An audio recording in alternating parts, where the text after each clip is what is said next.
ফজর নামাজ এই কনকনে শীতে দিয়ে পড়তে আরাম লাগে নাকি কষ্ট লাগে? একটু জোরে বলুন না, কষ্ট লাগে কি লাগে না?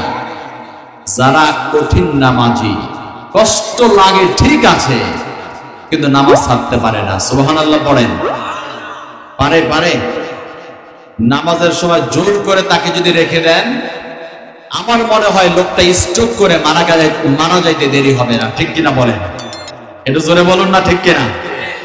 যাদের নামাজের ফোবিয়া আছে, নামাজ পড়বে, নামাজ পড়তেই হবে, do or die, I have to reset the সালাহ, মরি আর বাঁচি আমাকে নামাজ পড়তেই হবে, সেই ব্যক্তিকে আপনি বেঁধে রাখতে পারবেন না। যদি জোর করে বেঁধে রাখতে চান, লোকটা স্ট্রোক করে আল্লাহর দরবারে চলে যাবে। সুবহানাল্লাহ পড়েন, চিল্লায় বলেন আল্লাহু আকবার। কথাটা কি মিথ্যা বললাম? আপনি দেখবেন ফজর নামাজে অনেক কষ্ট, আবার ঈশার নামাজের ওযু করতেও অনেক কষ্ট, তারপরেও এই লোকগুলো নামাজ ছেড়ে দেয় না। তাহলে বোঝা যায় ইবাদতে কষ্ট আছে। ঠিক কিনা বলেন? ইংলিশে একটা কথা আছে, নো পেইন নো গেইন, কষ্ট না করলে কেষ্ট মিলে না। ঠিক কিনা বলেন? এটা জোরে বলুন না, ঠিক কিনা? তাহলে বোঝা যায় আমাদের কষ্ট করা দরকার আছে না নাই? এটা জোরে বলুন, কষ্ট করবেন তো ইনশাআল্লাহ?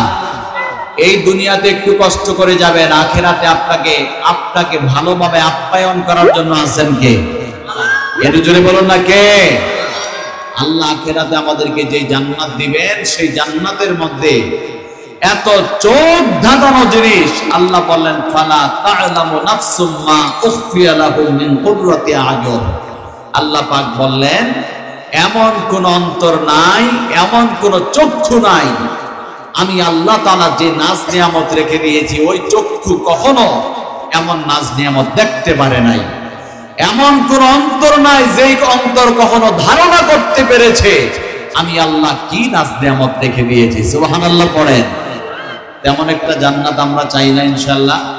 আল্লাহ আমাদের সকলকে জান্নাত দান করবে, আমিন বলেন। একটু জোরে বলুন আল্লাহুম্মা আমিন।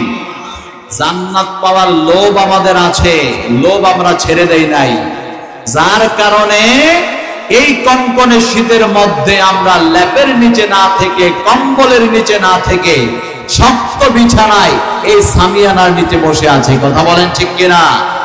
আল্লাহ কি আমাদেরকে প্রতিদান দিবেন না ইনশাআল্লাহ?